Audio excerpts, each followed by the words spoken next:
Alright guys, looks like we are live. Thank y'all so much for checking out the video. If you are watching this later on, really wish that you would have been able to join us in the live stream so y'all could get going in this Dynasty mock draft.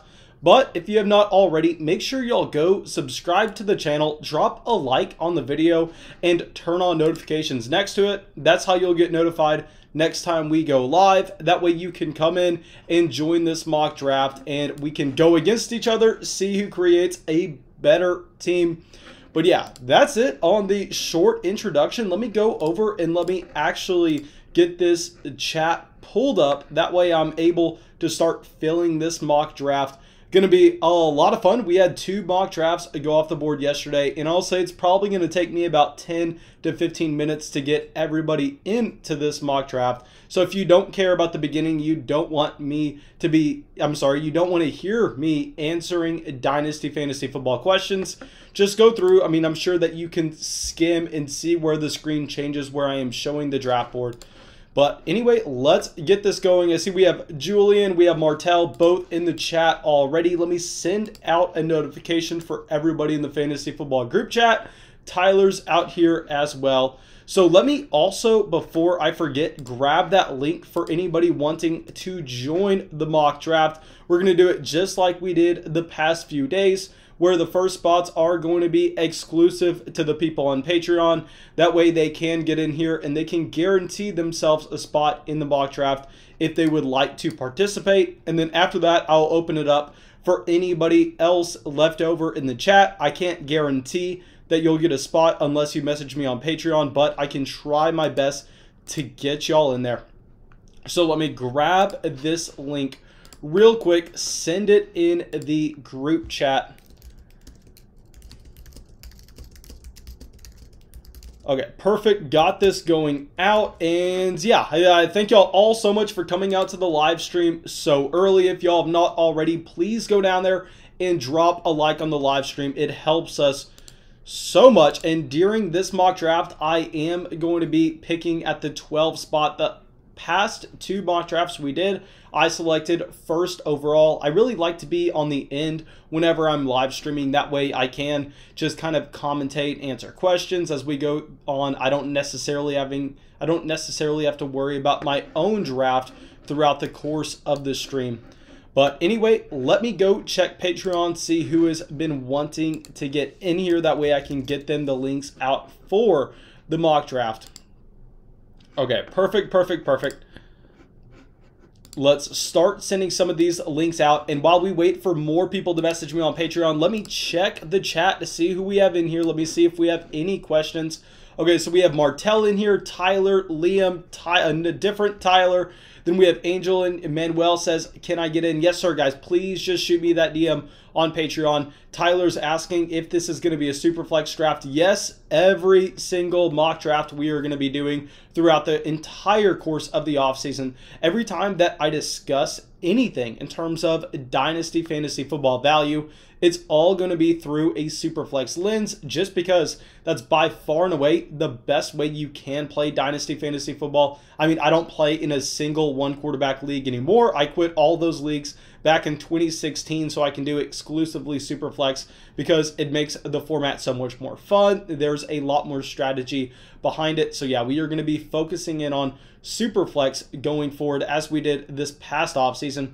Okay, so let's see if we have any other questions coming out here. Okay, so Angel says Sleeper uses ADAS VG. I don't know what that means, my man, but anyway, Joseph wants in. Manuel, everybody's asking to get in. Guys, please just shoot me that DM on Patreon. I'm going to check those DMs right now to see if I need to get any of those links out. If I am, okay, perfect. JJ wants to get in here on Patreon. Let me grab y'all that link real quick.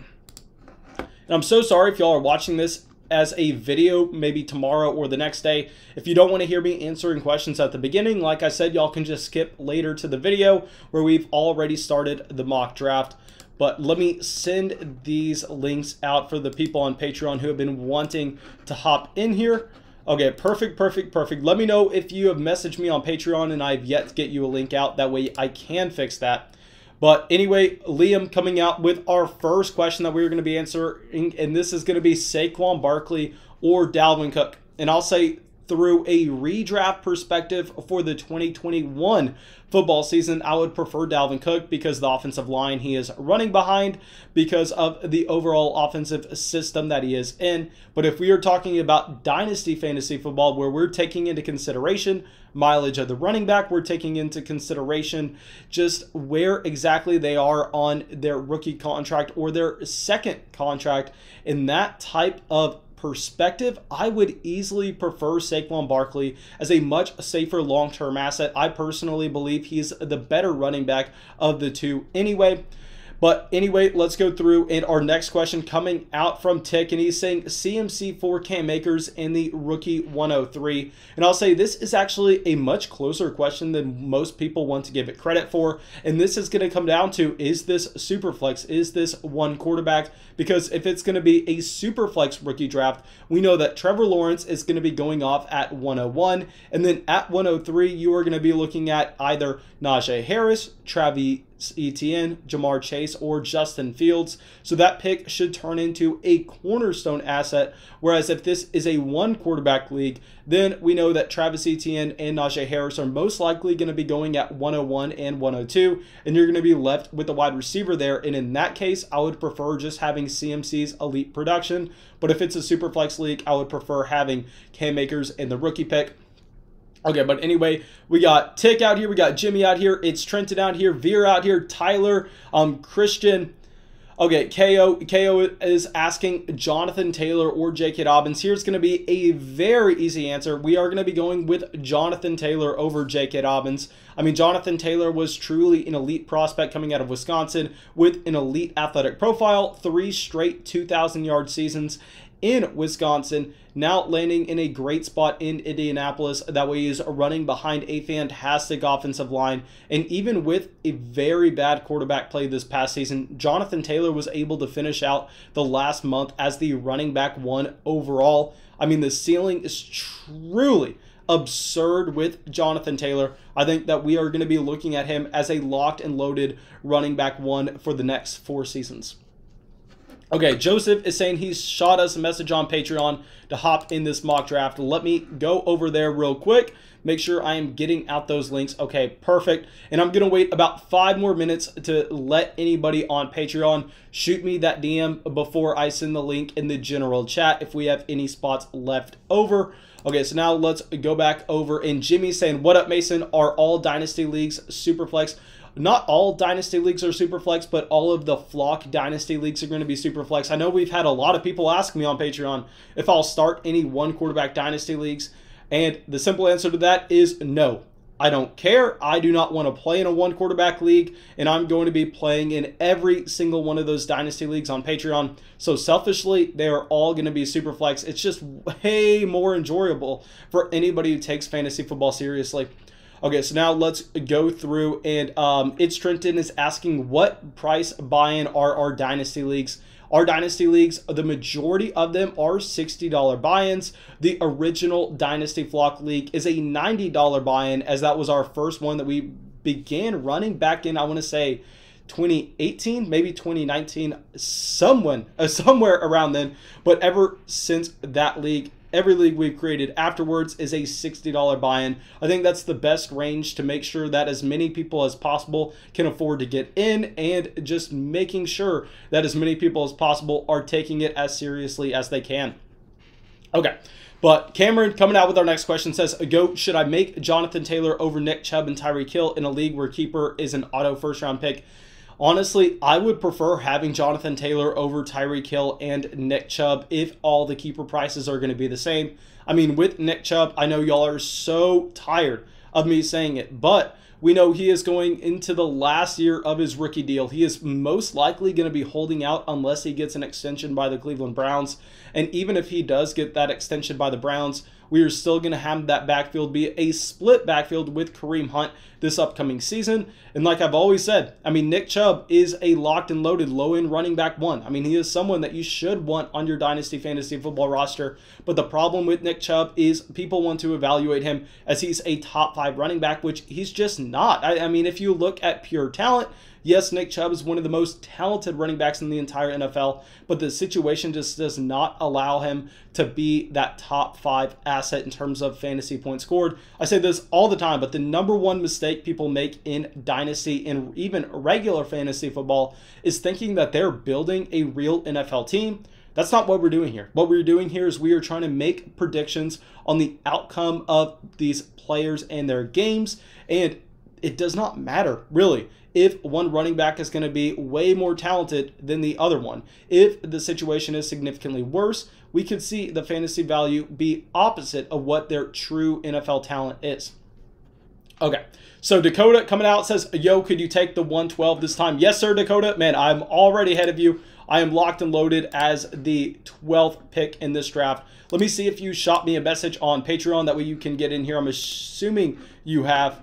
Okay, so Roberto shot me that message, sending you the link, my man. Let me make sure you have that link if you would like, Mr. Baskin. I'm going to send that to you on Discord just because I don't want to search your name on Patreon right now.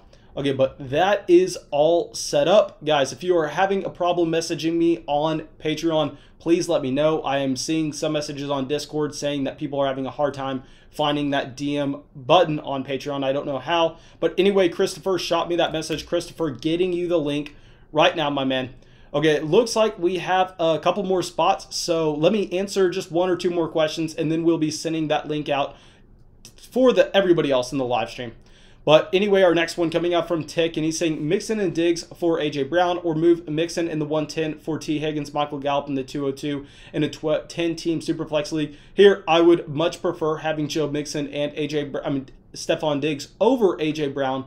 I know with Joe Mixon, that goes against my rule of avoiding those running backs on their second contract. But Joe Mixon was drafted at 20 years old, so he is still extremely young, much younger than a running back that was drafted a year after him in Nick Chubb. I mean, Joe Mixon's someone that I think can maintain his value over a decent duration of time. And with Mixon, we know that he is tied to Joe Burrow for the foreseeable future. Okay. So real quick, let me go through. Okay, Dakota says he can't join this one tonight. All good, my man, all good. Okay, so Jacob's asking what site are our Dynasty leagues on.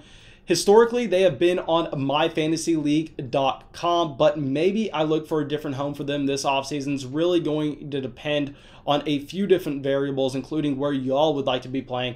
But anyway, it looks like we have a decent amount of spots left. Let me send out this link in the general chat for anybody wanting to join the league. So that link is sent out. Let's get this filled right now. That way we can get this going. Let me double check to make sure that I got everybody on Patreon. It looks like we did. Okay, so that link is in the general chat. Take those spots real quick so we can get this mock draft going. I'm picking at the 112. Going to be very intriguing because I think this year the 101 spot is actually the easiest route to go because you can take Mahomes in a Superflex league, then get 2 solid running backs falling to you in the 2nd and 3rd round.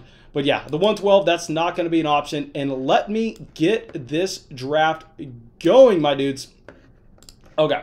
So let me move this stuff over here so you're going to be able to see the screen quite easily. Okay, perfect. And let's begin this draft. Hopefully everybody can see. Let me know if I need to do anything in terms of moving the screen around. Just let me know. I have the group chat pulled to a side. Okay, but Texas native on the clock with the 101. I'm assuming this pick is Patrick Mahomes. It's a very easy selection for me this year with no running backs really standing out from the rest. I mean, in 2020, we had the Dynasty Startup Optimal Draft be either take Mahomes, Lamar, Saquon, CMC in the top 4, and then there was a clear drop-off to 105. If y'all been following the flock for a while, y'all know I was team Kyler Murray. I thought Kyler Murray was the guy to go after at that 5th overall pick in Superflex leagues. A lot of people disagreed with me, but I think that looking back, that was definitely the correct call. Looks like Texas native may not be here for the 1st overall pick, so it looks like that pick should be an auto one with Patrick Mahomes. Let me see if I can figure that out. Yeah, let me draft Patrick Mahomes for him. If we need to find a replacement, I'll do that by the time he gets back up on the clock, but Mahomes should easily be the pick there, 101, regardless, so that's not going to throw off the draft at all. We have CMC going off the board at the 102. Christian McCaffrey is also another exception to my rule of wanting to avoid running backs on that second contract, because in the case of CMC, we know that he is an elite receiver to the point where I believe that he can actually kind of develop as more of a just receiving option once he gets to 28, 29 years old. I think he's going to have a longer shelf life than most running backs who are just running it up the middle. Now, Mr. 24 God coming out here, taking Jonathan Taylor at the 103. Now, honestly, I can't say anything about this pick. I mean, if you want to have Jonathan Taylor over Alvin Kamara, Dalvin Cook, Derrick Henry, Nick Chubb, Devonta Adams, Ezekiel Elliott, Tyreek Hill, I'm fine with all that. I mean, the only player that I would prefer 100% of the time over Jonathan Taylor would possibly be Saquon Barkley, just because I view Barkley as a much more talented receiver. We have Josh Allen going off the board at the 104. Guys, I know Allen is exciting, but with Allen, I mean, he looks like he is Mahomes level some games. Other games, he looks like he is a below average quarterback. I can't get behind taking him at the 104 over other quarterbacks like a Kyler Murray. I mean, Kyler Murray, in my opinion, is a clear tier ahead of Josh Allen. But we'll see how the offseason progresses in terms of their respective Dynasty fantasy football values. Looks like we have Dalvin Cook and Saquon Barkley going off the board at 105 and 106.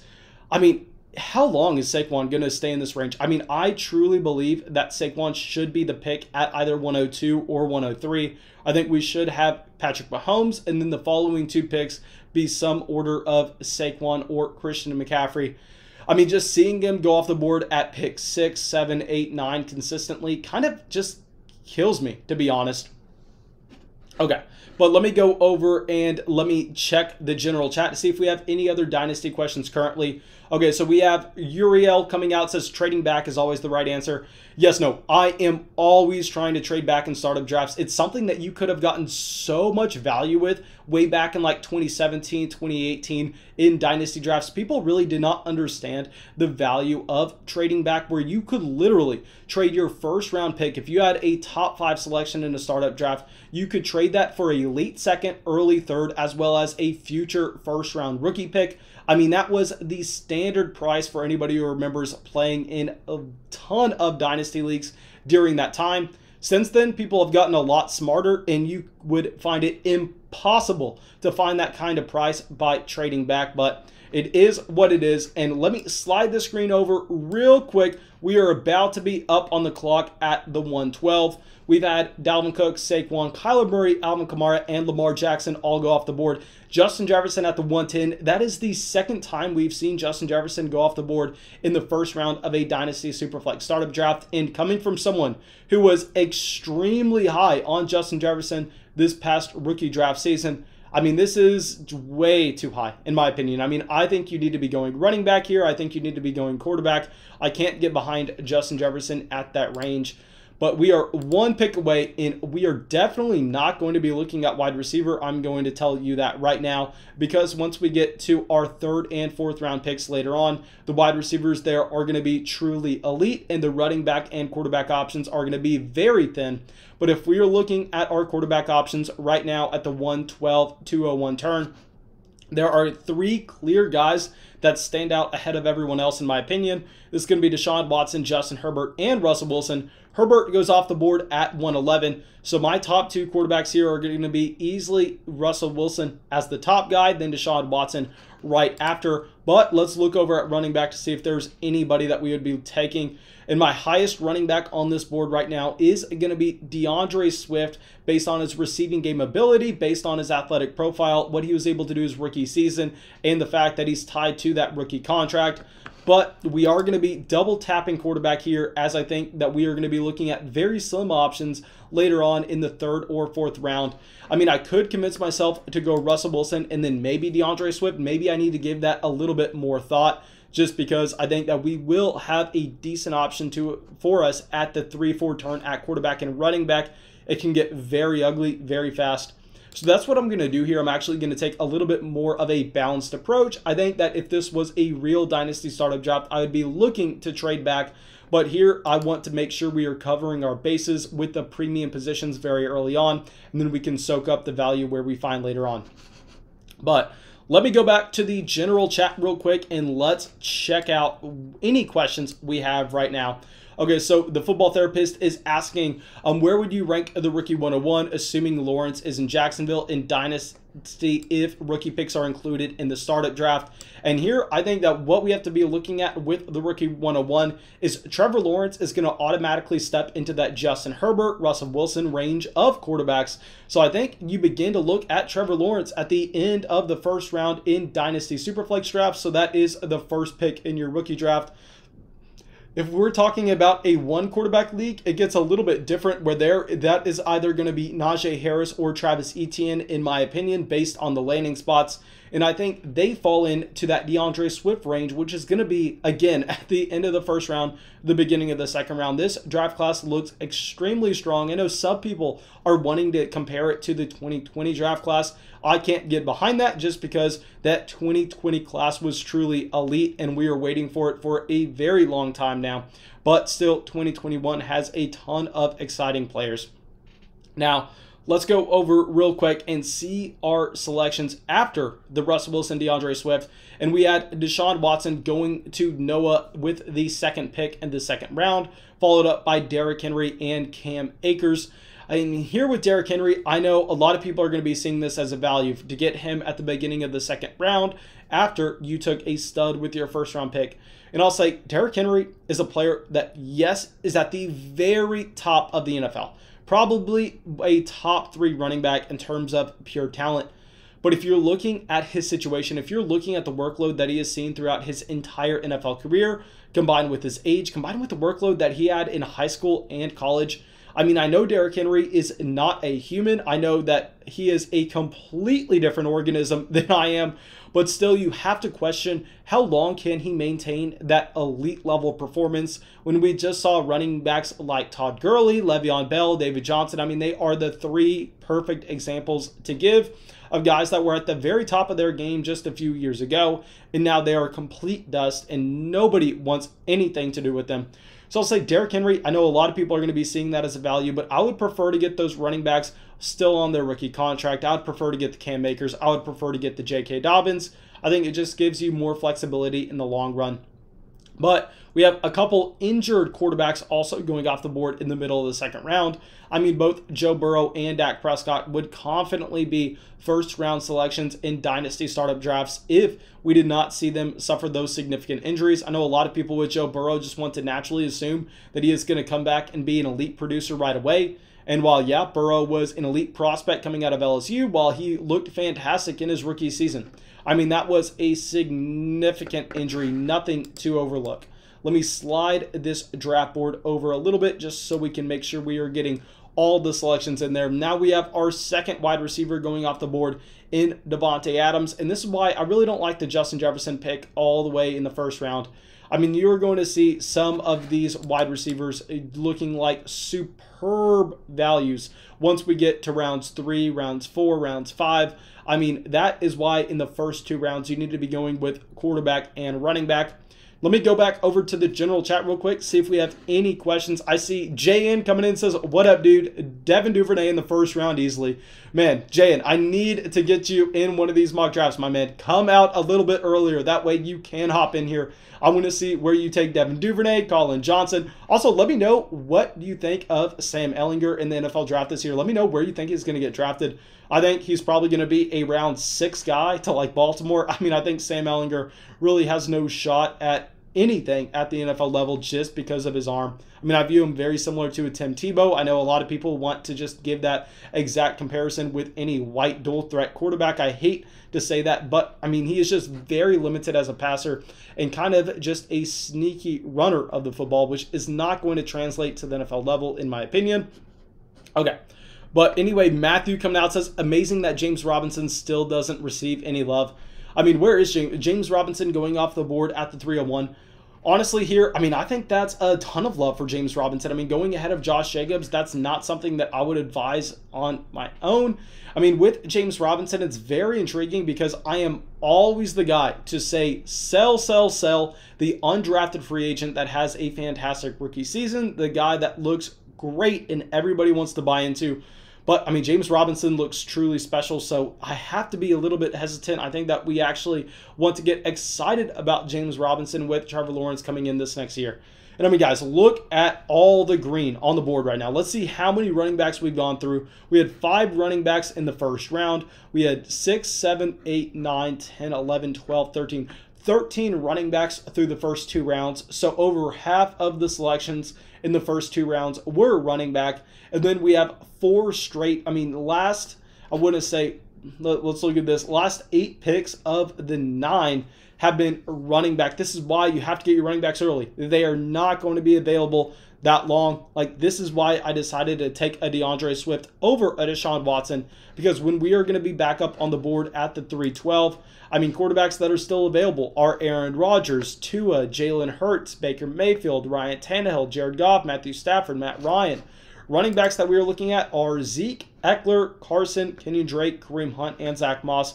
So clearly Zeke and Eckler are in their own tier out of that group. I would be surprised if one of them falls to us. Hopefully these guys are not listening to this live stream right now. They don't snipe us on one of those guys. I mean, at some point, we are going to have to just bite the bullet. We are going to have to take Ezekiel Elliott, and I think that would be very into the 3rd, very beginning of the 4th. I know Baskin was asking me, at what point do you decide to take Zeke? And I think the point you take him is after we have all of the running backs that have already been selected in the startup draft off the board, combined with Austin Eckler. I mean, once you have all those guys and you were looking at Chris Carson, Kenyon Drake, Kareem Hunt, Zach Moss, Melvin Gordon, A.J. Dillon, Ronald Jones, James Conner, Raheem Mostert, at that point you have to take Ezekiel Elliott. I mean, because there's going to be that significant drop-off at running back. So even if we are worried about him, I mean, we would just not be able to get away from that kind of selection.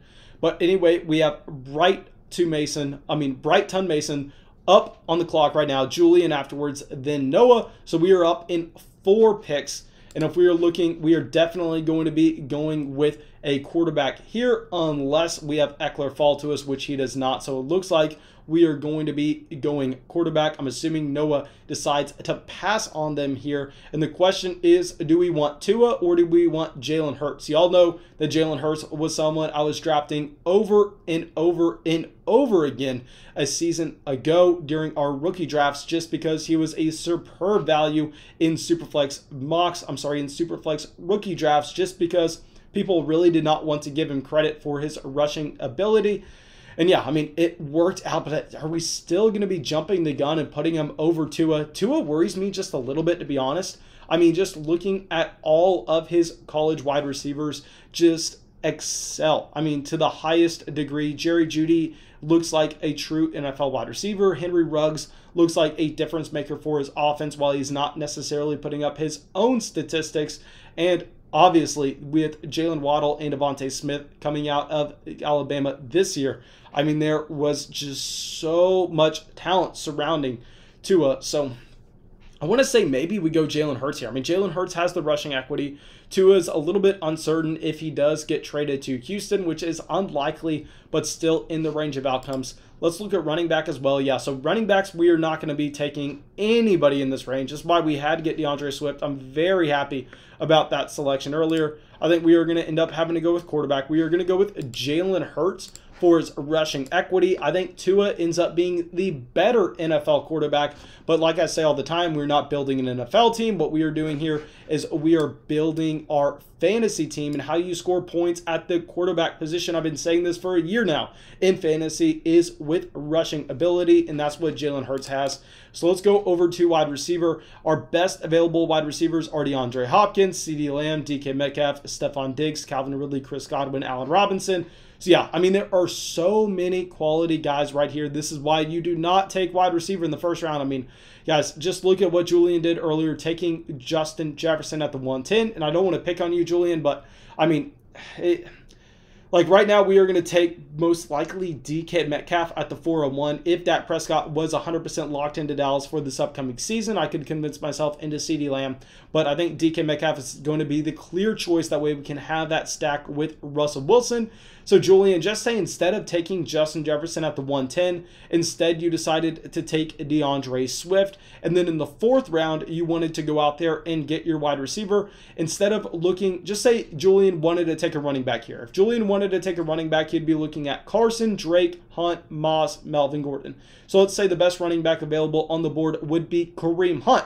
So then, based on his selection in the 1st round of Justin Jefferson, he'd be looking at having Justin Jefferson and Kareem Hunt. If instead he decided to go with DeAndre Swift in the 1st round over Justin Jefferson, and he wanted to take a wide receiver in the 4th here, he could be going with DeAndre Swift and CeeDee Lamb. And I think we can all agree that that DeAndre Swift-CeeDee Lamb pairing is much more valuable, and that's why you do not take those wide receivers early. I mean, I am a fan of loading up on wide receiver given the correct scoring format, but I mean, this year it just does not make sense in Superflex leagues.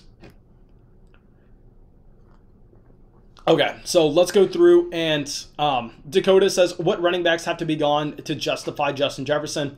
Okay, real quick, so let's go through, and let me just be completely transparent with y'all. In a format like this, these would be the running backs that I would definitely want to start with over Justin Jefferson and how far I would let him fall. I mean, obviously, CMC, Taylor, Cook, Barkley, Kamara, all are going ahead of Jefferson regardless. I would also need Swift ahead of Jefferson. If you want to start young and build a young core, I'm fine with you taking Jefferson over Derrick Henry. I'm not going to draw the line there. But what we need is to have Cam Akers over Jefferson, J.K. Dobbins over Jefferson. I want CEH over Jefferson as well. Honestly, most likely Jacobs and Miles Sanders. I mean, just because all of those running backs are 3-down guys still on their rookie contracts. So I cannot excuse taking Justin Jefferson regardless of how good he looks. Y'all know I've been saying for I don't know how long now that he is the wide receiver 1 in Minnesota over Adam Thielen. I don't know how much we have to waste our breath making that point, but still. I mean, I love the player. I have him in so many Dynasty leagues, but I'll probably be selling him if I can trade him for a player like DeAndre Swift, and I won't even be thinking about it. I mean, guys, look, Stephon Diggs going off the board at the 407. I mean, we have SoCal up here taking CeeDee Lamb at the 408. DeAndre Hopkins is still available at the very end of the 4th round. This is why you cannot take wide receiver that early. Unless it's a crazy format where you just have a ridiculous amount of flex spots, you need to be going with running back and quarterback to start your draft. I mean, the Gus Peterson has, in my opinion, probably the best start of any draft right here, going CMC, Clyde Edwards-Helaire, Josh Jacobs as his first 3 selections. If he can go through and get a Jared Goff onto this team as well, I mean, I think that would be a complete smash, and then he can soak up some wide receiver value later on. He decides to go with Terry McLaurin here instead. I really disagree with that selection. I think what you have to do is you have to pass on Terry McLaurin there, even if you aren't worried about Texas native going and taking another quarterback, as he has Patrick Mahomes. I mean, with Terry McLaurin going off the board, I mean, what are you missing out if you get sniped on him? I mean, instead of McLaurin, you're going to be getting a Godwin, and Allen Robinson, a Mike Evans, and T. Higgins. I mean, I think you should be completely fine with that. And here, Texas native decides to take Jared Goff. So now we are looking at Gus Peterson, and he went from, in my opinion, having probably the best start of anyone to just kind of being left in a very bad spot where he is maybe going to have to be selecting Matthew Stafford, Matt Ryan, Tom Brady here. I mean, that is disgusting. That's what you do when you handicap yourself by not getting that quarterback. What I would have preferred to see is a Jared Goff selection in the 4th round, and then see if Matthew Stafford falls back to you in the 5th. He ends up taking Daniel Jones. Daniel Jones continues to rise in these drafts, and I think it's based on a demand for a quarterback rather than Daniel Jones himself. But yeah, I mean, that is the lesson learned, because here, if you were to go with Jared Goff, you could most likely, I mean, I'm not going to guarantee that you're getting Terry McLaurin regardless, but even if Terry McLaurin goes, you're going to be getting Jared Goff and a Mike Evans instead of Terry McLaurin and Daniel Jones. So yeah, I mean, that is why you have to make sure you get that quarterback there, and you can't be cute with it. You can't reach on that quarterback. Okay, so Deadpool's coming out with our first donation. Thank you so much, my man. And your question here is, Hey, boss, can you rank my team through the first 9 rounds? Yes, sir. Let me pull this up real quick. Okay, so you're saying you have Taylor, Swift, Akers. Okay, man, I remember talking about this team yesterday. In that start of those 3 rookie stud running backs, I mean, is ridiculous. And just you are getting guaranteed value for the next 5 seasons. And then after that, you have Rodgers, Scary Terry, DJ Chark, Brandon Ayuk. Oh, my God. This team is straight up disgusting. So you have Cousins, Rodgers as your 2 quarterbacks. We know that they are guaranteed jobs this upcoming season, most likely longer, but we don't even have to focus on that right now because you already have that long-term value in those rookie running backs. On top of that, you have DJ Chark, who is getting Trevor Lawrence this upcoming season. You had Brandon Ayuk, who looked like a straight-up stud in every single game that he was active for the San Francisco 49ers. Now, I will say with Ayuk, I mean, he did have an extremely impressive rookie season, but I think the targets should be scaled back slightly with George Kittle and Deebo Samuel, both presumed to be healthy going into 2021. Scary Terry, literally elite if you look at his sorry, I almost said age-adjusted production, but he's actually very old compared to where most sophomore year wide receivers are, so I'll just say early career production. Yeah, man. I'll say Zach Moss, the selection in the 9th. With Moss, it's very interesting. Y'all know I was completely avoiding Devin Singletary. I thought that Devin Singletary was the most overvalued running back in Dynasty startup drafts a year ago, based on the fact that I thought Josh Allen was going to vulture the majority of the goal line touchdowns there, and we don't necessarily have a feature down running back being used in that system. I mean, so you would think that naturally by being low on Devin Singletary, I'd be high on Zach Moss. But I mean, Zach Moss is one of the worst athletes at the running back position throughout the entire NFL. So I really just don't see that much upside for a running back who is supposed to be the goal line back where Josh Allen's going to vulture those touchdowns. So I'll say, yeah, I mean, I love that team, man. I need to dive into Zach Moss a little bit more. If y'all have any strong opinions on Zach Moss, let me know what you think down in the general chat. But let's catch back up with this draft where we've had a very strong run of wide receivers. Godwin, DJ Moore, T. Higgins, Juju Smith-Schuster, Amari Cooper, all going off the board. Keenan Allen making that 6th straight wide receiver. I mean, this is exactly why you get your running backs early on, guys. Look at this. Okay, so we have not had a running back go off the board since Austin Eckler at the 310. So we've almost completed 2 full, actually, we've already completed 2 full rounds within seeing that last running back. That's that sharp drop off. But let's see who we are going to be looking at with the 512. If we were looking at running back, definitely don't want Chris Carson, Kenny Drake, Kareem Hunt. I know a lot of people want to get excited about Kareem Hunt. And yes, he's one of the most talented running backs in the entire NFL. Very similar to what I say with Nick Chubb. I mean, he has all the talent. But I don't want to be making that kind of investment into a committee running back. I would much prefer looking at wide receiver where we should definitely get 2 solid guys. We're going to be looking at Allen Robinson, Mike Evans, Jerry Jeudy, Julio Jones, Kenny Golladay, Chase Claypool, and Adam Thielen. Okay, so Chris Carson goes off the board at the 5'11". And see, guys, this is why you don't pass on those running backs early on in the draft. I mean, Noah's kind of forced to take Chris Carson here.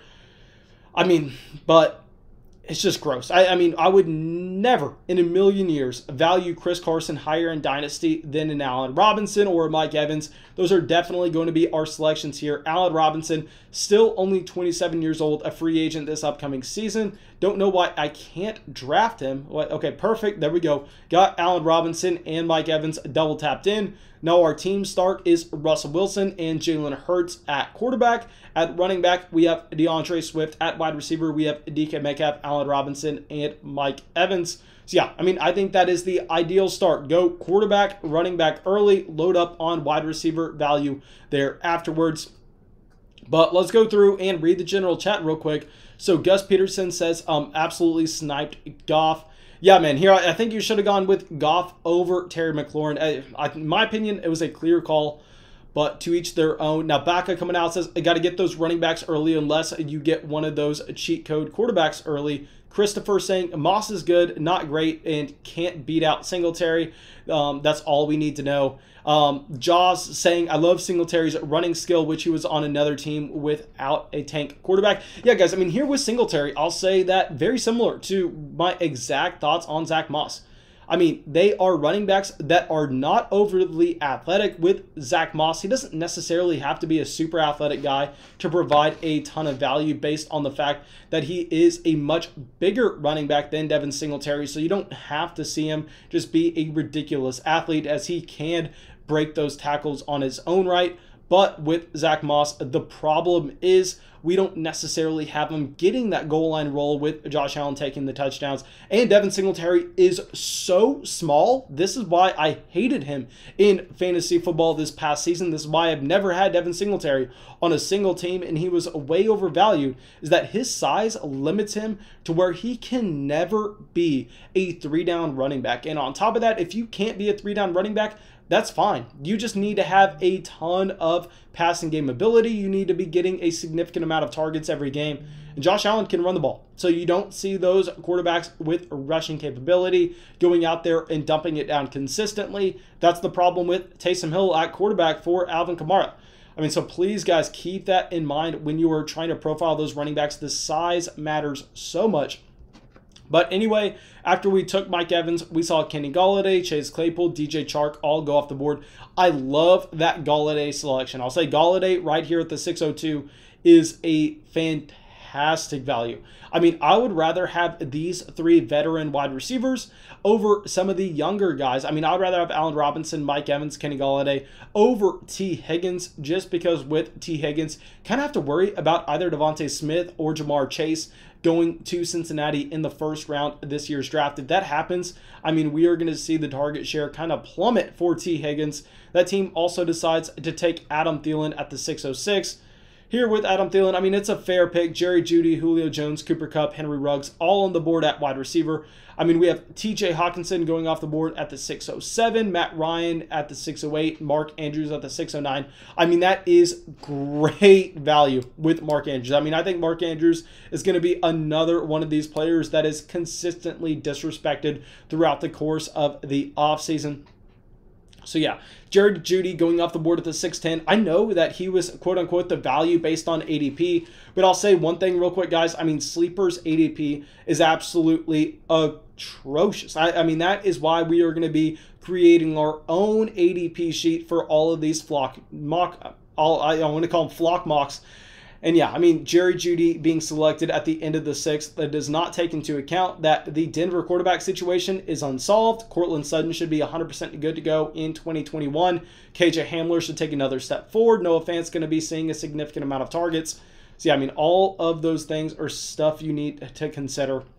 But let me go back and see if we have any other questions. Okay, B. Martell saying Cam Akers or J.K. Dobbins. I can't decide.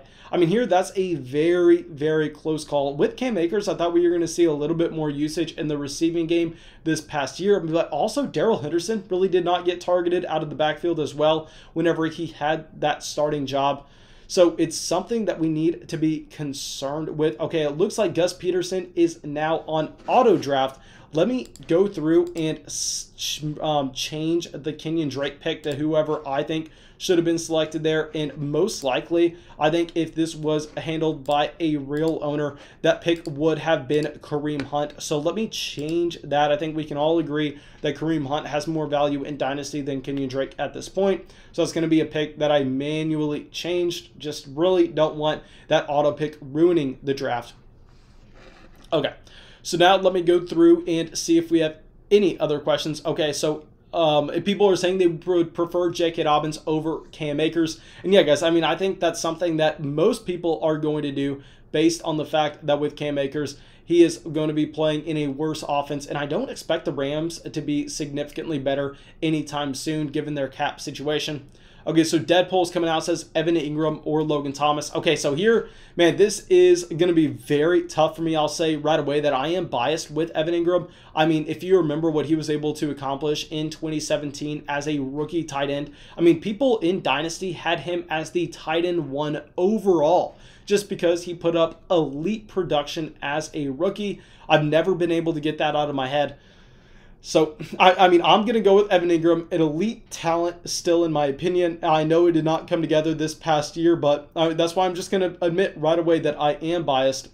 Okay, so we have Henry Ruggs going off the board at the 701. Now, coming from someone who invested way too much into Henry Ruggs an offseason ago, if I could get that kind of value for Henry Ruggs, I would 10 times out of 10. I mean, if I could trade Henry Ruggs for possibly a Cooper Kupp, a Tyler Lockett, a Robert Woods, I mean, those would be everything like that I'd be looking to do. I mean, even Odell Beckham Jr. I would consider having over Henry Ruggs. Henry Ruggs is a player that I think people want to just say he is a bust based on the lack of production his rookie season, but we have to understand with Henry Ruggs, he was not drafted to be some volume wide receiver. He was not drafted to soak up a ton of targets. He was drafted so he could be the guy that is stretching the field for players like Darren Waller, Bryan Edwards, Hunter Renfrow to all have space to operate underneath.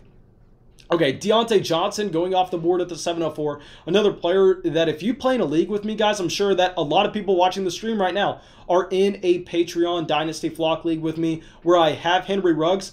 If you have either Cooper Kupp or Deontay Johnson, I will trade you right now Henry Ruggs straight up, no questions asked. Go send that offer right now. Okay, so let's go through, and A.J. Dillon going off the board at the 705. Here, guys, I mean, A.J. Dillon, I can't get behind that selection. I know Dillon, I've been hyping him up as of late just because I thought that he was valued a lot lower, but I guess based on the videos I've been making, based on the excitement with Aaron Jones being a free agent, he's kind of risen to a point where I no longer think he's a value. I mean, I would prefer having a Julio Jones, a Tyler Lockett, a Jalen Reagor, Robert Woods, Michael Pittman, Tyler Boyd, Laviska Shenault. I would prefer multiple of those wide receivers over A.J. Dillon. I think that this just speaks more to the area of the draft that we are in rather than just the straight up A.J. Dillon talent profile that there is. Okay, so now let me go back over and check the general chat. And guys, let me say real quick, if y'all have not dropped a like on the live stream, what are you doing? Please go down there, drop that like, fix your life, helps us out so much. But anyway, Robert Woods going off the board. We are going to be up soon. Let me just see if we have any questions to answer. Okay, Matthew is saying Claypool before Johnson. Sounds like I made a good trade in regards to Thielen for Claypool. Yeah, man, I love that move. Okay, so anyway, Baka saying A.J. Dillon will be going in the 4th round of redraft leagues this season. Man, I would make a bet with any amount of money that A.J. Dillon's ADP is outside of the 4th round in redraft leagues this year. Okay, Tyler's asking, who do I think has the best draft at the moment? Let me go through and check this out. I'll say I like Gus's start where he was able to get 3 running backs in a row. I really would like to chase that. I mean, I think that Texas native could have absolutely killed this draft if instead of taking David Montgomery and James Robinson, he possibly would have gone Miles Sanders, Josh Jacobs. Let me go and see if we have any other guys that stand out. I mean, Bright on Mason has a very good team. I think Bright on Mason probably has my favorite. If not, No Capsules is very solid as well. I'll say my 3 favorite teams are Bright on Mason, No Capsules, and my own coming out of the 12th pick. So obviously I'm going to be a little bit biased there, but I just think that those roster constructions at the very beginning were definitely optimal. Okay, so we are up in 2 selections. Okay, so there's available on the board right now Kenyon Drake, Julio Jones, Zach Moss, Jalen Reagor, Melvin Gordon, Michael Pittman, Ronald Jones. Julio Jones goes off the board at the 7-10. If we're looking at quarterbacks, we have Tom Brady, Carson Wentz, Jordan Love, Drew Lock, Derek Carr. Not interested in any of the quarterbacks in that range as we already have our 2 locked and loaded. We are going to be having to look at running backs later on in this draft because our current only member of that running back room is DeAndre Swift. But I think at this point in the draft, the value is still going to be at wide receiver. I think we take 2 veterans here. I know this first player I'm going to select is going to be a very polarizing player that not many people know what to do with this offseason, based on the fact that we already have 2 wide receivers from the 2014 class in Allen Robinson and Mike Evans. Might as well add a third. Let's take Odell Beckham Jr. at the very end of the 7th. And now a pick that a lot of people are going to disagree with, but I don't care. We are going to take a step back. We are going to look at the role that he had on his offense his rookie season as well as his sophomore year. Understand that he is an elite level athlete and it's still extremely young. We are going to be taking Hollywood Brown, hoping that he can possibly develop his game to being a little bit more of a complete wide receiver as his career progresses. But anyway, we have taken 5 wide receivers in a row now, so we are most likely going to have to make that pivot over to tight end or running back quite soon. At tight end, we have Hunter Henry, Evan Ingram, Cole Kmet, Dallas Goddard, Zach Ertz, Robert Tonyan, Jonnu Smith, all available. At running back, we have Kenyon Drake, Zach Moss, Melvin Gordon, Ronald Jones, James Conner, Raheem Mostert, Todd Gurley, Leonard Fournette. It's going to be very interesting. Let me zoom up real quick for everybody, show y'all the draft board so far. If you're just now joining in, make sure y'all pause it. Let me know what your favorite team is. If you have not already, guys, go down there, subscribe to the channel. A lot of the people in this mock draft right now are just guys that were able to get to the mock draft early on. And those are the guys that have that notification bell hit next to the subscribe button. Those are the guys that hit like on the videos so YouTube knows that they enjoy the live streams in the algorithm. And they'll send out that notification for whenever we go live. That way you can get in right away. You can join the mock. You can be drafting with me. But anyway, Jordan Love going off the board at the 803. I'll say that's a selection. Well, I mean, Jordan Love, I think, is worth a deep stash in Dynasty Superflex leagues. I have Jordan Love on a couple rosters, and if I could trade Jordan Love right now for Jalen Reagor, I am doing that 10 times out of 10. Especially in this draft, honestly, I think that I maybe have made a mistake here taking Marquise Brown over Jalen Reagor given my team construction. I think that Jalen Reagor would have made a little bit more sense, and that, yes, I most likely prefer having Hollywood in a vacuum, but with Jalen Reagor, he would have completed that stack with Jalen Hurts. So I think that is where I probably made a small mistake. But anyway, Kenyon Drake going off the board at the 807. Now, this is a much more appealing price point than where he has been going off the board in earlier mock drafts. I mean, earlier mock drafts, he was going in the 5th, 6th round over players like Kenny Golladay, Mike Evans. I mean, I wanted to pour bleach in my eyes when I saw that. But Kenyon Drake in the middle of the 8th is not necessarily a value, but a fair price point for him. So now let me go over and let's just read the top of the ADP list right now for y'all, where we have Zach Moss, Jalen Reagor, Melvin Gordon, James Conner, Denzel Mims, Raheem Mostert, Todd Gurley, Hunter Henry, Leonard Fournette, Keyshawn Vaughn, David Johnson, Devin Singletary, and Deebo Samuel. So Robbie Anderson going off the board at the 809. Honestly, I love that selection of Robbie Anderson. I mean, knowing that Curtis Samuel's most likely gone from Carolina this upcoming year, I mean, I think that Robbie Anderson can maintain that very high target share that he was able to see in the Philadelphia Eagles offense. Let me come over real quick and make sure that we have this entire screen in here. Maybe there's a way that I can try to fix this and just get everybody in. Let me pull this up on my phone real quick just to make sure that y'all have a nice view of this mock draft. Okay, so sorry guys, give me 1 second. Also, I can use this opportunity to drop a like on the live stream on my phone. Get us one more like. Okay, so let me update the quality. Okay, perfect. It looks like y'all can clearly see the draft board. That is exactly what I was hoping for. Okay, for some reason, my phone's not letting me leave a like on the live stream. That is extremely weird. Let me know if anybody else is having that problem on their phone. I was able to do it on my computer.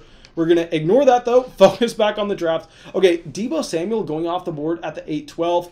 I don't know if that's a value, if that's overdrafted. Honestly, one of the most confusing players for Dynasty drafts this year. I mean, with Deebo Samuel, not only did he suffer with injuries throughout the course of his NFL career so far, but also a wide receiver that has struggled with injuries in college as well.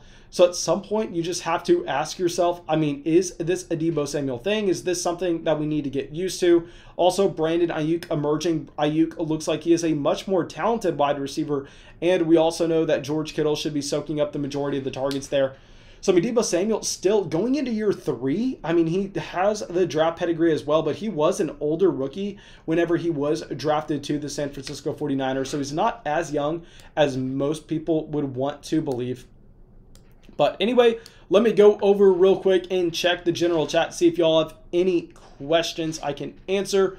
Okay, so back at saying there's so many good wide receivers left, it's crazy, but I already have 3 from SoCal. So let me check you out, SoCal. Okay, so right now, I mean, man, I really like the fact that you kind of pushed in a certain direction, that you kind of went, you know what, I took Dalvin Cook in the first, so what I'm going to do is I'm going to double down with a win now running back and taking Nick Chubb, and also win now wide receiver in taking Tyreek Hill.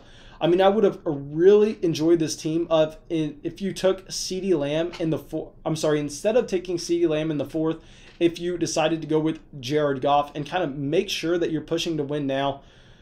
But yeah, I mean, there are still a ton of wide receiver options available. Denzel Mims is a player that I was very excited about a couple months ago before the Jets decided to win a few games and knock themselves out of the Trevor Lawrence race. At this point, I think we just kind of have to assume that Denzel Mims is going to be either playing with Sam Darnold or just a slightly above average quarterback at best this upcoming season.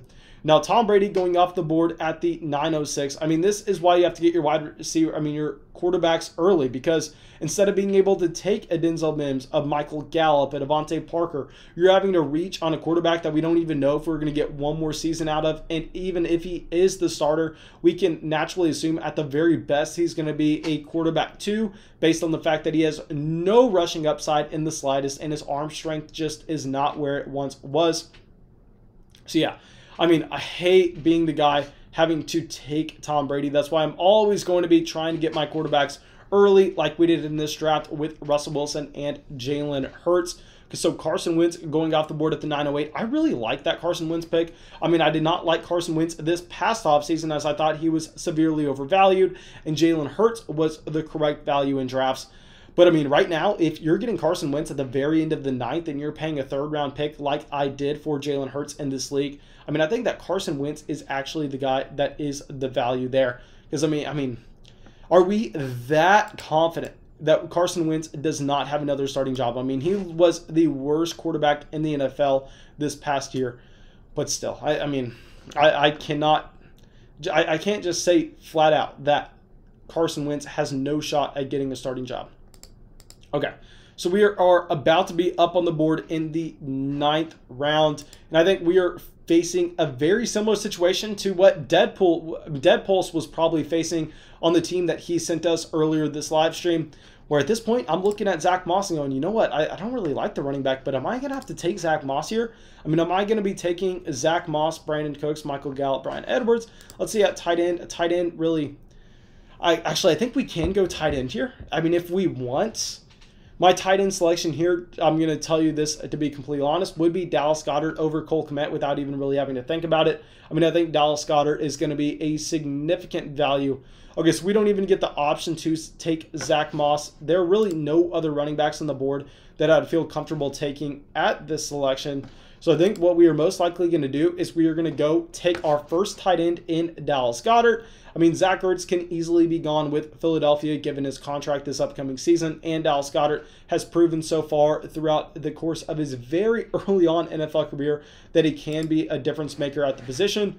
So let's go through and draft Dallas Goddard here, and let's pivot right over to wide receiver to take our 6th wide receiver on this team. So when you are so far down on your wide receiver depth, instead of focusing in on veterans that are going to be giving us production right away, I want to be taking a guy that I think has talent, that if he finds a new situation, he could be highly productive.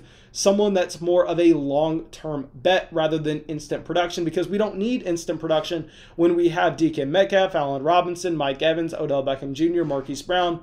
So that long-term talent is going to be Michael Gallup. If we were looking for instant production, it would have been a Brandon Cooks. So let's take Michael Gallup there. I see we have a donation coming in from Alejandro real quick. Thank you so much, Alejandro, my man. And your question here is 101. You're saying 101 for the 103 and Adam Thielen. Feel like I should hold out for more, like your offseason video suggests. You're saying once again, thanks for all the knowledge, Mason. And no, man, thank you so much for deciding to support the channel. That is absolutely massive. And I'll say, please, man, let me know in the general chat real quick. You do not need to go through and donate for me to see this message. Please just let me know, is this a quarterback or a super flex league? Because that is going to be completely different one way or another. Actually, I'll say real quick, if we're just looking at this, I mean, if this is a one quarterback league, I mean, I think the 103 is most likely going to be a Jamar Chase, a Devonta Smith. I mean, we're going to not be seeing a running back available to you there because that Najee Harris, Travis Etienne range is most likely going to be the 101 and 102. Whereas if this is a super flex league, I mean, Lawrence is going to be the 101, but you can get yourself Etienne or Najee Harris at the 103. So I'll say, here, Alejandro, it's really going to come down to your overall team construction for me. You're saying this is a one quarterback league. So here, I'll say that actually in a one quarterback league, I think we go. I think we go 103 and Adam Thielen. Just because you're stockpiling those assets, making your team a little bit more flexible throughout the course of the offseason, where you get one more trade asset. The 103 is still a fantastic asset in case someone decides to take Jamar Chase ahead of you, leaving you Travis Etienne or Najee Harris. So yeah, here it's close, but I think that we actually end up going with the 103 and Adam Thielen. But that's a very fair trade. Okay, so Julian saying, rate my team 1 to 10. I'm at the 10th spot. Yes, sir, Julian. Let me pull this up, my man. Okay, so let me rate your pick by pick. Honestly, let me tell you exactly where I think you should have gone elsewhere. And I know a lot of people get upset that I'm kind of seem brutally honest, but I mean, I don't want to be here patting everyone on the back. I want to be trying to give you all my honest opinion on where I think that people can improve for the future. Justin Jefferson, in my opinion, a horrendous pick. I mean, I love the player in Justin Jefferson, but the fact that you went wide receiver so early on when Tyreek Hill is going out the 305, when Michael Thomas is going out the 311, I mean, you have to go running back or quarterback there. It makes no sense to go with Justin Jefferson. I don't care if he's the next Randy Moss. It does not matter. Here, I would have much preferred to see Justin Herbert, Russell Wilson, or DeAndre Swift. At the 203, I mean, I would prefer Cam Akers and J.K. Dobbins, given the fact that they are on their rookie contracts. Eckler, I don't mind once you already established that you're going to be a win-now team by taking Derrick Henry. Then you flip it back over and you try to get youth with Tua. I mean, I would have preferred you to go with Ryan Tannehill over Tua once you're committed to be a competitive win-now team with your selections of Derrick Henry and Austin Eckler.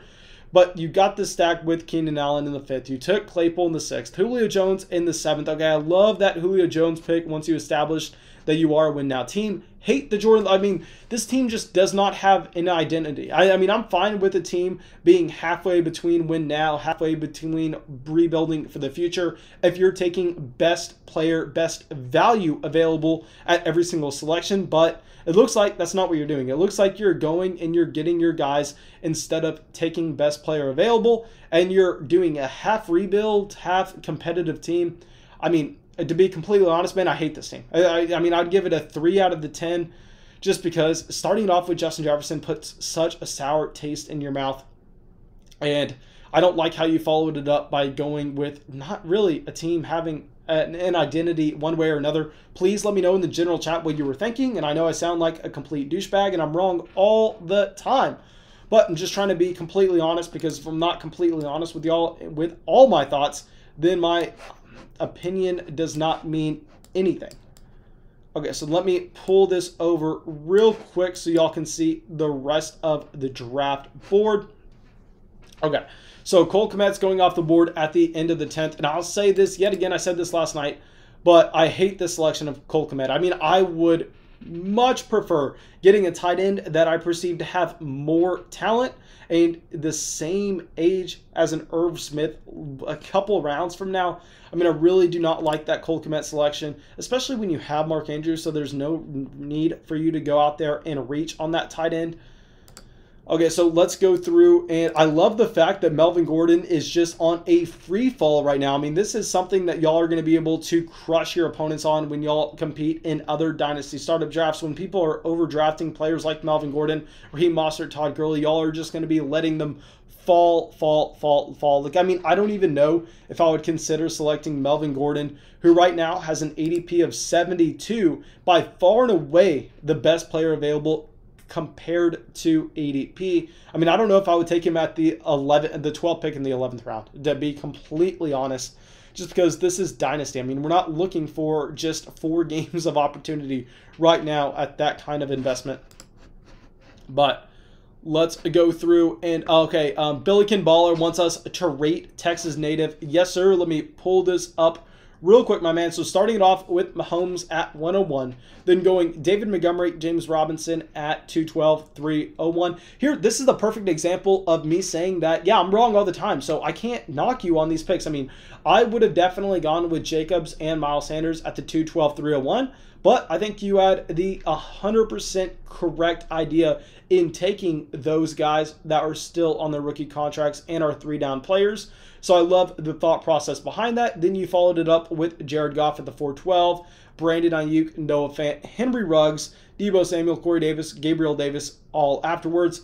So I'll say real quick here, my man, I mean, I like the team construction that you had. They're not necessarily the exact players that I would have taken at those own picks, but when you were drafting, when you were constructing a dynasty team, to be honest, the dirty secret is it matters a little bit less about the players that you were taking and a little bit more about the construction that you were taking with the team and taking the correct position in the correct round and getting the value.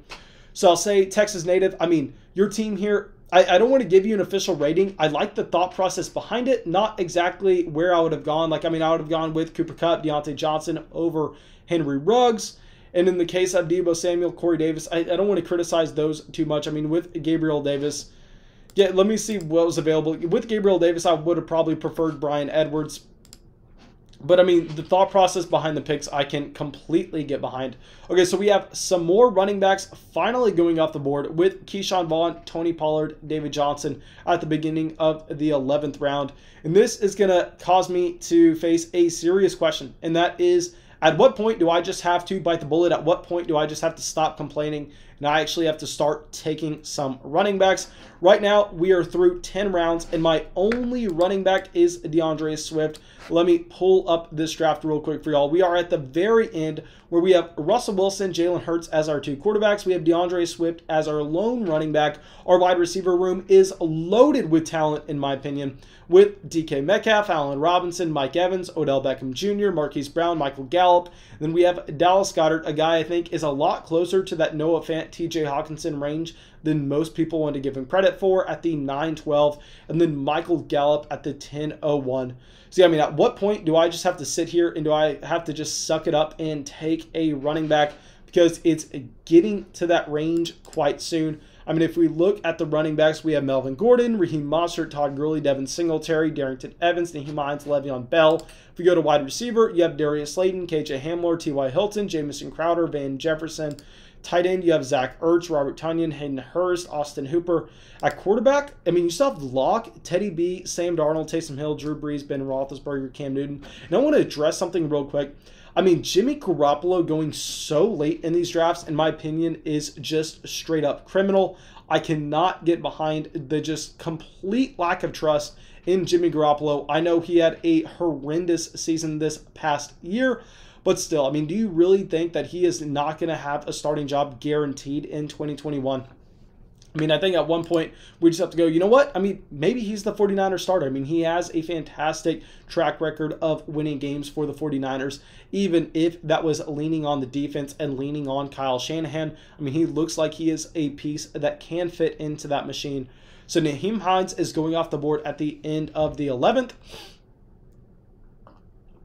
Now, Nahim Heinz, let's see how he fits on this roster. Okay, now this is the perfect team to draft Nahim Heinz. Okay, so I say all the time, I know Nahim Heinz has some games where he blows up and gives you a massive performance. So some people think he has upside, but that's not how upside works. How upside works is you have a profile of a 3-down running back that if an injury occurs in front of you, you can have that consistent top-end production, not just those random blow-up weeks by being that satellite third-down running back. Nahim Heinz is that satellite third-down running back, someone that is going to give you 6 points one week, then 20 points the next. But you never know when they are going to be, and that is the guy that you need to have some depth, that is not the player you need to be drafting when you already have 3 or 4 running backs in your team. I prefer him to be my running back 2 if I'm going to decide to go with that kind of build, which is exactly what Kilm did here, taking Alvin Kamara as your running back 1. If you're not going to be able to take a running back 2 until you get to this point of the draft, I'm fine taking Nahim Heinz. I'm going to be using that same thought process and taking a guy that I think has a limited upside at the running back position, but someone I can put in my starting lineup almost every single week, given the fact that he is almost guaranteed to have touches, and that is going to be Devin Singletary at the end of the 11th, still in that rookie contract. Like I said, I mean, I hated Devin Singletary this past offseason. I was calling him one of the most overvalued running backs in Dynasty. If y'all remember, Devin Singletary was going ahead of Kareem Hunt in Dynasty drafts, and I have tweets on the record saying, you know, whoever is the horrendous player in your Dynasty draft by just checking out who drafts Devin Singletary. But anyway, let me go through, and at running back, really, there's nobody else that's popping out for me that I think won't fall to us for another round. So I think we just take some value here that maybe is with KJ Hamler. KJ Hamler is a player that I love the profile on, or we can go with Drew Lock as a 3rd quarterback. Here, I think we just get our guy. I mean, we probably would see him fall a lot longer if we decided to pass on him, but I think we just take KJ Hamler in the 12th round. He was the youngest wide receiver in the NFL draft a year ago. I mean, he did not necessarily light the world on fire by any means, but he was intriguing enough his rookie season. The only thing is, are they going to be able to address the quarterback spot to be able to get enough value going to those wide receivers like Cortland Sutton, Jerry Jeudy, KJ Hamler, Noah Fant? We have Noah taking Paris Campbell. I'm going to be completely honest here, 100% honest. If I would have been just not late, I mean, I was just too lazy to scroll down and see what other wide receivers were available. I think I would prefer having Paris Campbell over KJ Hamler. That is an oversight by me. Congrats on that pick, Noah. I think that is a fantastic one, as Paris Campbell should be 100% back from that injury by the time we get to next season. Now, Raheem Mostert going off the board at the 12:03, someone that I've lost all faith in, never was a believer in Raheem Mostert, definitely am not now. Okay, let me go over real quick and see if we have any questions in the general chat. Okay, so Dakota is saying, are the flock ADPs going to be just math, or are you going to tweak them? They're going to be just math, just exactly where these players are going in these drafts. Maybe I end up making my own personal rankings list. We'll see how that goes. I mean, I want to be able to do that in a nice fashion that's going to make sense for my time. I think I would maybe just prefer making videos of that, but the ADP list that we are going to be creating from these mock drafts is going to be just math. They're going to be plugged into an Excel sheet. The numbers that get shot out at the end is going to be the ADP. But Deadpool's coming out, says, need to choose between these wide receivers: Odell, Tyler Lockett, Brandon Cooks, Robbie Anderson, Deebo Samuel. I already have Brandon Ayuk. You're saying Corey Davis, Darnell Mooney. Can you give me your first 3 picks in round 11? Man, I'll definitely say Odell Beckham Jr. is by far and away my number 1 wide receiver there. After that, I think we do have a significant fall off, and I think that we are actually going to be looking at Tyler Lockett and Robbie Anderson. If you already have Brandon Ayuk, I really don't like the idea of drafting Deebo Samuel. If we look at this particular draft, Deebo Samuel went the highest out of this. Actually, no, I'm so sorry. Robbie Anderson went at the 809. Tyler Lockett went at the 706. So yeah, it was pretty much exactly how I said. This draft had Lockett at 1, Odell at 2, Robbie Anderson at 3. Personally, I would have Odell at 1, Lockett at 2, Robbie Anderson at 3.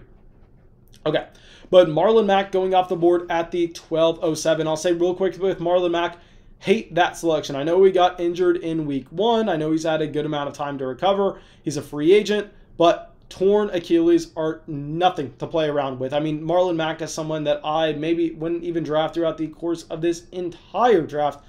Really don't think y'all should be touching Marlon Mack in Dynasty startup drafts. Taysom Hill going off the board at the 12:08. Let me know what y'all think in the general chat about Taysom Hill. Let me know if you think he is going to be the starting quarterback in New Orleans this year, because if he is, I mean, he's clearly going to be a fantastic value. LaMichael Piron going off the board at the 12:09. Players that are still available: Todd Gurley, Zach Ertz, Robert Tonyan, Darrington Evans, Le'Veon Bell, Anthony McFarland, Joshua Kelly, Philip Lindsay, Darrell Henderson, T.Y. Hilton, Hayden Hurst, Lynn Bowden. So yeah, there are still some intriguing names. Okay, so Eugene coming out says, question, do you think people undervalue Cam Sims and Russell Gage? Honestly, no, just because if you're looking at the overall upside of those two wide receivers, while yes, they can have their random spike weeks and will be valuable in best ball, it's really not in the range of outcomes for them to ever be able to turn their game into players that are seeing a 22, just say 22 to 25% team target share and seeing consistent production every single week. That's just not in the range of outcomes for them. So I do have question marks centered around what their respective upsides are. So no, I mean, they're guys that you can put in your starting lineup, very similar to someone like, who was I talking about earlier? Nahim Heinz, where, yeah, I mean, he's going to have some random spike weeks. Never going to be a guy that you can just automatically project to see 20 PPR points. But if you need depth help, I mean, he is going to be a viable option for you. And I really just don't value that viable depth in terms of the wide receiver position, because generally you already have 6 guys on your team, so you're not having to worry about starting Russell Gage. Okay, back out coming in, it says, I think Breeze is done and Sean Payton seems to love Taysom Hill. I mean, yeah, I mean, clearly if that is the case, Taysom Hill is a superb talent right now in the middle of the 12th round in Dynasty startup drafts. Okay, we have Russell Gage going off the board in the 13th. Yeah, I mean, here with Russell Gage, I can't get behind the selection. I mean, I would rather have T.Y. Hilton, and this is coming from one of the #1 T.Y. Hilton haters. I'd rather have Sam Darnold. I'd rather have Cam Newton. I mean, Russell Gage, you're really just having no upside there at all. Lynn Bowden going off the board at the 1304. Bowden was actually a player that I liked in the NFL draft this past offseason. I had given up all hope on him once we saw the Las Vegas Raiders trade him for a 7th round pick to the Miami Dolphins. That's essentially them deciding to cut Lynn Bowden after taking him in the 4th round of the NFL draft. I'm sorry, maybe they took him in the 3rd round. I'll need to double check on that. But anyway, I thought that Lynn Bowden was just toast, but he looked good when he got the opportunity this season. He is very athletic and was a mega producer in college. Okay, so anyway, let's go through and let's try to pick out what we're... Okay, I see everybody's wanting me to rate their teams. Guys, I'm not going to be able to break down every single team. I am so sorry about that. If y'all just shoot me a DM on Patreon saying, hey man, I was this team, I'll be able to write you something up after the live stream, but I'm not going to be able to, we only have 2 or 3 more rounds here. I'm not going to be able to break down every single team and talk through it. Just please shoot me that message on Patreon with what your team name is, and I'll get you your write-up about your team there. But anyway, Logan Thomas going off the board at the 1305. Okay, here is a massive value. I mean, I love getting Logan Thomas there at the 1305. I know we got that question earlier. Logan Thomas versus Evan Ingram, and this kind of gave you the answer. I mean, Evan Ingram going almost 5 rounds ahead of Logan Thomas, something to take note of. Antonio Gandy-Golden, also a very intriguing player, as he was selected in the 3rd round of this past year's draft, a player that really has had no hype at all, really did not get a chance to do anything this season. Van Jefferson kind of fits that same mold, someone that was a very disappointing rookie, someone that not many people in Dynasty liked coming into the NFL draft, but did get selected in the 2nd round by the Los Angeles Rams. Okay, so B. Martell coming out says, could Bryan Edwards be good next season? I mean, yeah, it's in the range of outcomes. Bryan Edwards was a wide receiver that I really did not like coming out of South Carolina as you looked at his production, and a lot of it at South Carolina was actually from the screen game that kind of reminds us of Paris Campbell way back at Ohio State. So I was avoiding Bryan Edwards in Dynasty rookie drafts, but at this point, I think that he is a decent value if you're going to be able to get him this late on in these Dynasty startups. I think he is someone with some upside. And speaking of players that I hated coming into the NFL, but at this point I think could possibly be a solid value, I want to be drafting another wide receiver here. I mean, I think that N'Keal Harry fits that mold, but instead we are going to be having to go running back just because our only guys right now are DeAndre Swift and Devin Singletary. So yeah, I mean, running back is going to be our selection here. Hopefully Noah does not snipe us on our guy, as there is someone buried on Sleeper's ADP that deserves to be way higher than he is, as he is a premium handcuff running back still on his rookie contract and looked very good when he got the opportunity this year, and that is true. And that is Darrell Henderson, who we are taking with the 12th pick in the 13th round. And then to start our 14th round off, I mean, The thing here is, do we take Todd Gurley in the 14th round? I mean, Gurley is someone that y'all know I have not drafted in years. I was repeatedly banging the table on the main channel as well as the Dynasty channel an offseason ago that Todd Gurley was so overvalued. But at this point, I think maybe he fits this team construction. Yeah, so I think we actually end up going with Todd Gurley here, even though this is probably the only time you're ever going to see me doing this. But it's the 14th round. We have 3 running backs so far. So let's take our RB4 at 26 years old. Let's get Todd Gurley. But, guys, I mean, Todd Gurley is the prime example on why you need to be avoiding these running backs that are off their rookie deals. These running backs that, while, yes, they're at the top of their games, the end is coming fast because, I mean, unlike the wide receiver position, these running backs fall off a cliff. I mean, we're getting Todd Gurley in the 14th round right now. I mean, he was just recently a running back 1 in fantasy. Crazy to think. And I'm not even happy about taking Todd Gurley in the 14th round at all. I don't even think it's a massive value. That's where we really stand with those running backs as soon as they fall off that mountain. I mean, I would prefer to have Darrell Henderson. This is something I probably should make a video about. I mean, Darrell Henderson at this point is an absurd value. I mean, I would prefer Henderson over Anthony McFarland, J.D. McKissick, Phillip Lindsay, Jacoby Myers, Van Jefferson, Antonio Gandy-Golding, Logan Thomas, Lynn Bowden. Teddy Bridgewater's iffy, just depends on his status of his job. Russell Gage, Robert Tonyan, DJ Dallas, Sterling Shepard, LaMichael Pirine, Marlon Mack, Alexander Madison, Raheem Mostert. I mean, I'd probably prefer Darrell Henderson over my selection of KJ Hamler. I just knew that we were going to be able to get Darrell Henderson in the 13th round based on where his ADP is on Sleeper. I mean, just a ridiculous value. And this is coming from someone who was adamant that Cam Akers was the running back 1 in Los Angeles halfway through the season when Darrell Henderson was starting. Y'all know I was saying week after week after week that y'all needed to sell Darrell Henderson, try to go out there and get Cam Akers. But I mean, very similar to the Carson Wentz and Jalen Hurts situation. The gap should not be this big. I don't care that I loved Cam Akers over Darrell Henderson. At some point, you just have to look at it and go, you know what? Henderson's probably a value there. Okay, so Baka saying, you know it's a flock draft when Gurley is going to second to last round. Yes, sir, exactly. I mean, people in the flock know what they're doing in these Dynasty leagues. I mean, y'all are definitely the sharpest Dynasty fantasy football audience on YouTube, and generally I think it's because most of the people who provide you Dynasty content on YouTube really don't know what they're talking about. I know there's some exceptions to that rule, but there's a lot of bad information out there. Okay, but Darrington Evans going off the board in the middle of the 14th round. Austin Hooper going at the 1407. Given the contract that Cleveland decided to give to Austin Hooper, as well as the status of David Njoku this offseason, I mean, Austin Hooper, that's another fantastic selection.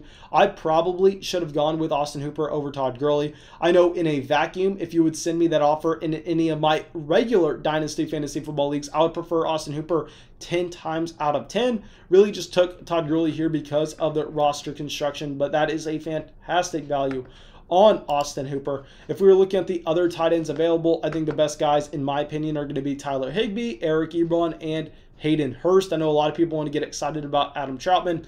I can't necessarily get there, though. Even though I understand the thesis behind it, and that Adam Troutman should be seeing a significant amount of opportunity with no Jared Goff this upcoming season, combined with the fact that he is a very athletic tight end. But, I mean, it's just so hard to see those small school tight ends turn into anything. Okay, so let's go through. And Baka saying James White has a safe floor, whether Sony or Damian Harris are getting the workload.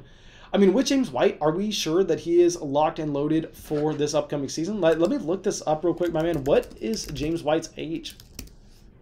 So James White is going to be 29 years old in a month. Let me look up his contract situation. Okay, so let's figure this out. Yeah, so James White's a free agent this offseason. Are we sure that New England decides to bring him back? I mean, yeah, it's probably likely, but it's no guarantee.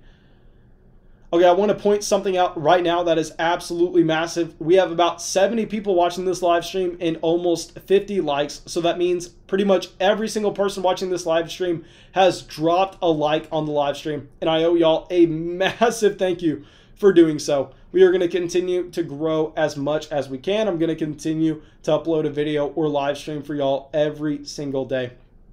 Okay, Tyler, I see you saying, how do you feel about my team? I'm the 106. Tyler, I'm sorry if you did not hear me earlier, but I really don't have time to go through and grade everybody's teams at this point. I mean, we are in the last round, so just shoot me a DM on Patreon. Let me know what your team name was, and then I'll give you a write-up there.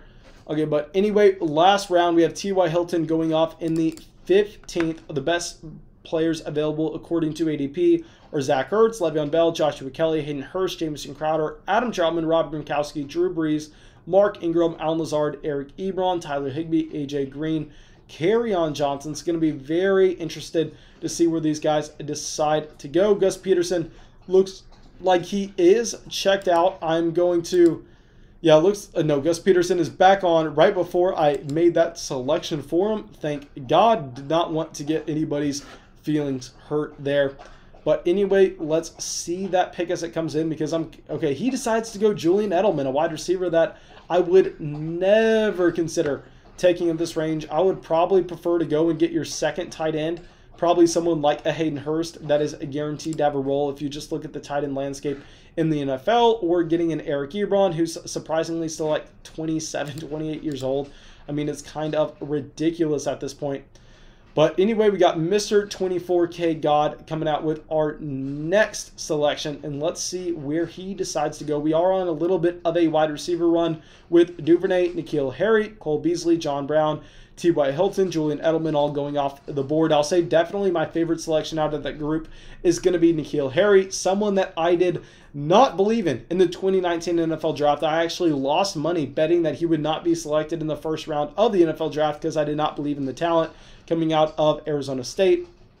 But yeah, we clearly got proved wrong there. I'm sorry, by him getting selected in the first round. But since then, I think we've kind of been a little bit vindicated that N'Keal Harry has been a major bust, but still a first-round wide receiver going into year 3. I mean, if you're getting him this late in your Dynasty startup draft, that's going to be a fantastic value. Okay, so Gino coming out with our next question. He says, for Dynasty, Cole Kmet, Irv Smith, or Courtland Sutton. Courtland Sutton by a mile. And I'm also someone who did not like Courtland Sutton this past offseason. Obviously, I did not know he was going to get injured. Just kind of luck boxed into that. But I don't like him because of the team investment into Jerry Jeudy, the team investment into KJ Hamler, the team investment into Noah Fant, and not having any quarterback situation. But at the end of the day, you go with the wide receiver talent, and that is going to be Courtland Sutton, regardless of if we like him or not. So KFK coming in says, gotta go, but great stream. Be back tomorrow. And what do you think about Sam Darnold? If he goes a different team, is he... Okay, so it pretty much is Rosen a good comp for Sam Darnold. Here, Josh Rosen isn't the best comp for Sam Darnold just because Darnold has been able to accomplish more in his NFL career so far than Josh Rosen was ever able to. But I'll say with Sam Darnold, I mean, so many people are willing to just give him the benefit of the doubt because of Adam Gase, and so many people are just willing to cut off Mitchell Trubisky altogether. So I'll say if Darnold had a different situation coming into the NFL, I think that he could have easily been a successful NFL quarterback, but he found himself with Adam Gase, and it ruined his career. I don't think he is going to be able to turn it around, really. I have no faith in that. But anyway, we are going to be up on the board to make our last selection here soon. So let's go through and see we are going to be looking at. We're most likely going to be taking tight end here. As at the wide receiver position, I mean, actually, Preston Williams does stand out, as well as Donovan Peoples-Jones. We'll see if either one of them is still available when we are up on the clock. At running back, really, I'm not seeing anybody here outside of maybe Kerryon Johnson that I would like. I think we just take our second tight end. Yeah, Preston Williams off the board right there. That is not surprising. That is a fantastic, fantastic selection. Okay, Jaws coming out says, your team needs to find the next James Robinson. Okay, that's like a once-a-decade selection from the Dynasty waiver wire. Okay, so Hayden Hurst coming out with the 1508. Donovan Peoples-Jones coming off at the 1509. Allen Lazard at the 1510. So we are up, and we are most likely going to be going with whoever we get left between Eric Ebron and Tyler Higbee here. Eric Ebron still only 27 years old. I know it seems like he should be 35 based on how long we've been talking about him. But yeah, I mean, I think Eric Ebron is going to be the selection for us. And yeah, let's lock him in. Okay, real quick, let's take a look at this draft board. Let me show it off to y'all. Okay, so here is the very top. Okay, so let me know what y'all think. Let me know what your favorite team is. Maybe I'll send out a tweet or something on Instagram with this. But if y'all have not already, go down there, drop a like, subscribe to the channel. It helps us out so much. And if y'all subscribe, turn on those notifications next to subscribe. That way you get notified next time we go live. Y'all can come in. Y'all can participate in the live stream as well as the draft. It'll be a ton of fun. But yeah, thank y'all so much, and I will be out with the video tomorrow. The video tomorrow should be Travis Etienne versus Najee Harris. So yeah, make sure you're subscribed. Make sure y'all go drop a like on that video as soon as it's uploaded. And I really, really appreciate it, my dudes.